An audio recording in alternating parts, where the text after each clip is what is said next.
Hello दोस्तों, नमस्कार। स्वागत है आप सभी का आपके अपने YouTube चैनल टेक्निकल हेल्प गुरु में। दोस्तों, आज के इस वीडियो में मैं लेके आया हूं आपके लिए किस तरीके से जो आप डीसी मोटर चलाते हैं, जैसे कि डीसी सीरीज मोटर है, डीसी शंट मोटर है, डीसी कंपाउंड मोटर है, इन मोटर को चलाने के लिए आप सभी को स्टार्टर की नीड होती है। ठीक है, आप उस स्टार्टर का यूज करते हैं मोटर को चलाने के लिए, लेकिन आप में से कई को उस स्टार्टर की टेस्टिंग करना नहीं आता है। कैसे पता करेंगे कि वो स्टार्टर सही है या नहीं है, क्या वो स्टार्टर प्रॉपरली सही से कनेक्शन हो रखा है उसका, तो ये सारी चीजें आप टेस्टिंग करेंगे। आज के इस वीडियो में हम उस स्टार्टर का लाइव टेस्ट भी करेंगे बाय टेस्टिंग लैंप। ठीक है, मल्टीमीटर के द्वारा भी कर सकते हैं, टेस्टिंग लैंप के द्वारा भी कर सकते हैं। दो ही चीजें हैं जो किसी भी इक्विपमेंट की टेस्टिंग के लिए हमारे लिए सहायता प्रदान करती है। सबसे पहले दोस्तों मैं आपको सिखाना चाहूंगा 3 पॉइंट स्टार्टर की टेस्टिंग, क्योंकि 3 पॉइंट स्टार्टर बीच वाला हो गया, इससे 2 पॉइंट और 4 पॉइंट वो भी क्लियर हो जाएंगे। तो यहां पर आपने देख रहे हैं एक 3 पॉइंट स्टार्टर जो मैंने आपको ड्रॉ किया है बोर्ड पर। आप देख रहे हैं ये सारे लगे हुए हैं रजिस्टर्स, प्रतिरोध। क्या लगे हुए हैं? ये प्रतिरोध लगे हुए हैं सभी। क्या है ये? प्रतिरोध। ठीक है, रजिस्टर प्रतिरोध लगे हुए हैं। यहां पर दोस्तों ये जो होती है ये होती है एनवीसी। इसे क्या बोलते हैं? NVC, no volt coil. क्या बोलते हैं इसे? No volt coil. No volt coil का काम क्या है मैंने समझाया है, फिर से समझ लीजिए। इसमें चुंबक बनता है। जब सप्लाई यहां पर ऑन कर देंगे, यहां सप्लाई जाएगी। अभी हैंडल है वो ऑफ पोजीशन में है, जैसे इसकी पोजीशन आप चेंज करेंगे यहां आ जाएगी। सप्लाई लाइन से होते हुए यहां से होते हुए एनवीसी में आ जाएगी। यहां से जब फील्ड वाइंडिंग कनेक्टेड रहेगी, यहां से देखिए इस तरीके से फील्ड वाइंडिंग कनेक्टेड रहती है। ये एक डीसी जो शंट मोटर है उसका कनेक्शन मैंने बना दिया है आप लोगों के लिए इस तरीके से। ये देखो, तो इसके टर्मिनल होते हैं, तो इसको इससे कनेक्ट कर दोगे, इसको इससे कनेक्ट कर दोगे। कनेक्ट करते हैं यहां से इसको नेगेटिव मिल जाएगा, यहां से पॉजिटिव आ रहा है। एनवीसी है, इसमें वाइंडिंग हो रखी है, चुंबक बनने लग जाएगी। जैसे ही इस हैंडल को आप इस पोजीशन पे लेके आएंगे, ये इसको अट्रैक्ट कर लेगी यहां से, और ये आयरन स्ट्रिप इसके चिपक जाएगी। मैग्नेट बनने के कारण, चुंबक बनने के कारण इसके क्या हो जाएगी? चिपक जाएगी। चिपक जाने से दोस्तों हैंडल, देखिए दोस्तों अब अपने पास में ये हो गया 3 पिन टॉप। इसके 2 टर्मिनल है। इसके लिए ये अपने पास में कौन सा है? लैंप है 300 वाट का, इसके 2 टर्मिनल है। तो ये 3 पिन जो सप्लाई के लिए यूज में ले रहे हैं, इससे देखिए एक न्यूट्रल का है, दूसरा फेज का है। तो न्यूट्रल को डायरेक्ट कनेक्ट कर दोगे, न्यूट्रल का कनेक्शन सीधा कर दोगे और इसको अलग से रख दोगे। तो मैं यहां रख देता हूं ताकि झटका नहीं लग सके। ठीक है, अब हमारे पास में एक लैंप का दूसरा, यानी कि लैंप के जो 2 सिरे थे उसका एक सिरा लग चुका है। वहां पर लैंप का जो दूसरा सिरा है हमारे पास में वो आ गया है। ये लैंप का दूसरा सिरा है, तो इसको हम अपने पास में रख लेंगे। और देखिए ये जो 3 पिन टॉप हमने सप्लाई के लिए यूज लिया है, ये इसका 3 पिन टॉप का मैं यहां लगा देता हूं। तो इसमें जो न्यूट्रल है वो सीधा न्यूट्रल से कनेक्ट हो गया है। फेज है, तो वो देखो यहाँ लैंप का ये फेज हो गया, और दूसरा मेरे पास में ये इनपुट सप्लाई के लिए हो गया। अब देखिए जला के देख लेते हैं। सप्लाई ऑन करेंगे, यहां से चलाएंगे, तो देखिए जल गया है। इसका मतलब हमारे पास में ये टेस्टिंग के लिए टर्मिनल आ चुके हैं। अब अपने करते हैं इसकी टेस्टिंग। तो इसके लिए देखिए मेरे पास में 2 टर्मिनल तो मेरे हाथ में रहेंगे। ठीक है, और ये है अपना 3 पॉइंट स्टार्टर। 3 पॉइंट स्टार्टर क्यों बोले? इसमें 3 पॉइंट है। कौन कौन से हैं? L, A, F। अभी मैंने सर्किट समझाया था। L कहां से आ रहा है, A कहां से आ रहा है, F कहां से आ रहा है। तो इसका आंतरिक सर्किट, इसके अंदर क्या होते हैं? प्रतिरोध लगे हुए हैं। ये जो मैंने बिंदु बनाए थे वो ये बिंदु थे, जो मैंने सर्किट में बिंदु बनाए हैं वो ये बिंदु थे। तो ये हैंडल रहा, ये आयरन की स्ट्रिप रही, ये स्प्रिंग रही, ये एनवीसी रही, ये OLR रही, ओवरलोड रिले, ये एनवीसी। अब देखिए हैंडल को जैसे आगे करेंगे तो इनके टच होता जाता है, और लास्ट में जाके दोस्तों यहाँ ये जो चुंबक बन जाता है और ये आयरन स्ट्रिप इस पे टच कर जाती है।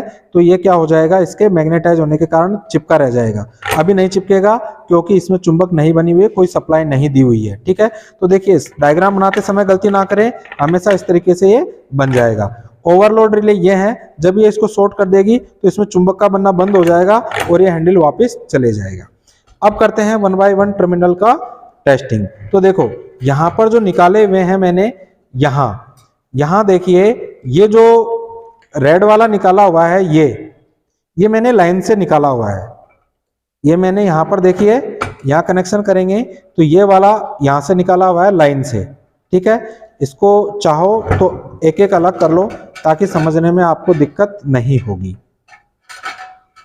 ये देखिए ये मैंने टर्मिनल निकाला हुआ है लाइन से, ये मैन्युअली सॉर्ट करने के लिए है। अभी मैं इनको थोड़ा अलग कर देता हूं, यहां पर कर देता हूं टेस्टिंग के समय।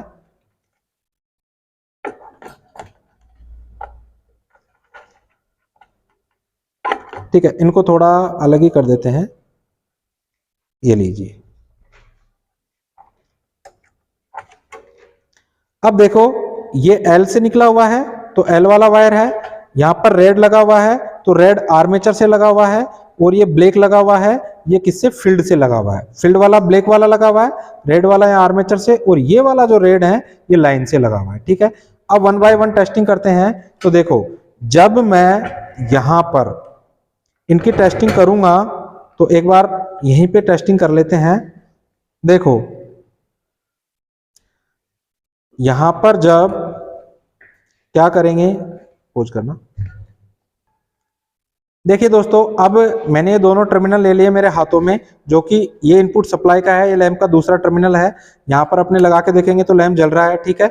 अब यहाँ पर देखिए ये मैंने लगाया एल पे, ये कौन सा है, एल वाला है, एल मतलब लाइन, तो ये लगाया लाइन पे। यहाँ पर हैंडल की टेस्टिंग करते हैं तो देखो यहाँ सप्लाई आ रही है कि, यानी कि कोई फॉल्ट नहीं है। अब यहाँ नीचे इस पे लगा के देखेंगे तो यहाँ जलना चाहिए, जल गया, इसका मतलब हैंडल से यहाँ सप्लाई पहुंच रही है, हैंडल तक कोई इश्यू नहीं है। अब देखिए इन पे लगा के देखेंगे तो यहाँ पर नहीं जलेगा, इसमें भी नहीं जलेगा, आर्मेचर पे भी नहीं जलेगा, फील्ड पे भी नहीं जलेगा। क्यों, क्योंकि अभी हैंडल ऑफ पोजीशन पे है, ठीक है। अब चलो घुमाओ इसको, जैसे ही हैंडल को आगे घुमाएंगे तो लैंप जल गया, ये जला है तो अब आगे घुमाते जाइए, घुमाते जाइए, जैसे आगे आगे घुमा रहे हैं तो लैंप की ग्लो है वो बढ़ती जा रही है। इसका मतलब ये वाला जो टर्मिनल है वो आर्मेचर का है और सही है, प्रॉपरली वर्किंग कर रहा है। वापस से कम करो, देखिए धीरे धीरे कम हो रहा है। इसका मतलब आर्मेचर वाला जो टर्मिनल निकाला हुआ है वो एकदम सही है, प्रॉपर वे में है, कोई दिक्कत वाली बात नहीं है। दूसरा देखिए दोस्तों, यहां से फील्ड को लगाया तो फील्ड पे देखो अभी कुछ नहीं होगा, आगे बढ़ाइए तो यहाँ पर देखिए लैंप नहीं जला, ओनली हल्की स्पार्किंग हो रही है। इसका मतलब एनवीसी का प्रतिरोध बहुत अधिक है, उसके कारण ये लैंप ग्लो नहीं करेगा, ठीक है।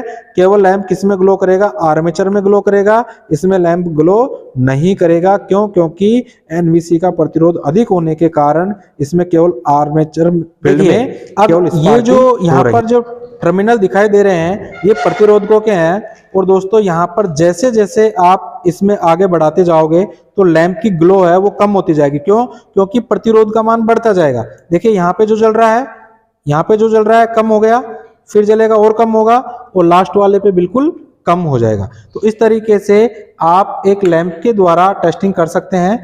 दूसरा मैंने लिया है दोस्तों यहाँ पर, ये अपने पास में मल्टीमीटर है, ठीक है। मल्टीमीटर की ये दोनों लीड है, इसके द्वारा टेस्टिंग करेंगे। तो देखिए इसके द्वारा सबसे पहले एल पे लगाएंगे और हैंडल पे लगाएंगे।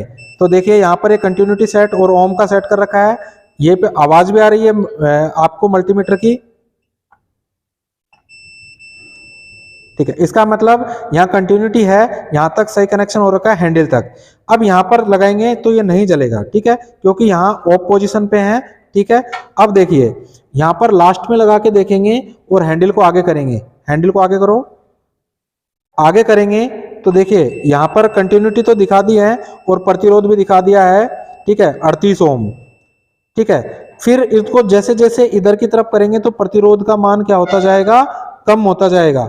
इधर की तरफ करेंगे और हैंडल को इधर की तरफ करेंगे तो प्रतिरोध का मान कम होता जाएगा, दोनों कंडीशन में कम होता जाएगा। तो देखिए अभी यहाँ पर कितना है दोस्तों, 1 मिनट, ये देखो ये दिखा रहा है कितना, 37। आगे बढ़ाओ, अब और कम हो जाएगा, आगे बढ़ाइए। यहाँ पर देखिए 19 ओम, और कम कीजिए, कम, आगे बढ़ाओ, और यहाँ पर जाके देखिए कितना आ गया है, ओनली 13 ओम, 12 ओम, ठीक है। तो यहाँ पर 12 ओम, इसका मतलब ये सही है। फिर से करते जाइए और यहाँ पर सबसे अधिक दिखाएगा, फर्स्ट वाली पोजीशन पे सबसे अधिक दिखाएगा। ठीक है, जैसे जैसे इस हैंडल को बढ़ाते जाओगे तो प्रतिरोध का मान कम होता जाएगा।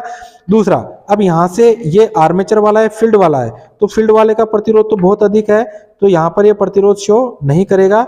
दूसरा देखिए, आर्मेचर पे यहाँ पर कनेक्ट करेंगे आप, आर्मेचर पे जैसे कनेक्ट करेंगे, आर्मेचर और लाइन पे कनेक्ट करेंगे, हैंडल को आगे बढ़ाएंगे, आगे बढ़ाते देखिए आवाज आ गई है, इसका मतलब ये सही है। जैसे जैसे आगे बढ़ाते जाओगे इसमें प्रतिरोध का मान है वो घटता जाएगा। देखो मल्टीमीटर है, इसमें मान घटता जा रहा है, जैसे जैसे आगे बढ़ाओगे प्रतिरोध का मान है इसका कम होता जाएगा। अभी यहाँ पर देखेंगे आप, ये मान कितना आ गया है, तो देखो इस तरीके से ये मान है इसका कम हो चुका है। ठीक है, और कंटिन्यूटी यहाँ पर चेक हो चुकी है। तो इस तरीके से आप मल्टीमीटर और टेस्टिंग लैंप के द्वारा एक 3 पॉइंट स्टार्टर की टेस्टिंग आसानी से कर सकते हैं। ठीक है, देखिए दोस्तों, आज के इस वीडियो में हमने सीखा है किस तरीके से 3 पॉइंट स्टार्टर की मल्टीमीटर के द्वारा और हम सीरीज टेस्टिंग लैंप के द्वारा टेस्टिंग करेंगे। आई होप आपको वीडियो पसंद आया होगा दोस्तों, तो मैं उम्मीद करता हूं आप चैनल को सब्सक्राइब भी करेंगे और वीडियो लिंक को अपने दोस्तों के साथ शेयर करना भी नहीं भूलेंगे। आपको पता है बहुत मेहनत लगती है ये सब कुछ करने में, जिसका आपको कुछ भुगतान नहीं करना है, केवल क्या करना है, सब्सक्राइब करना है चैनल को। तो नहीं भूले सब्सक्राइब करना और अपने दोस्तों के साथ शेयर करना भी नहीं भूले। मिलते हैं अगले वीडियो में, तब तक के लिए नमस्कार।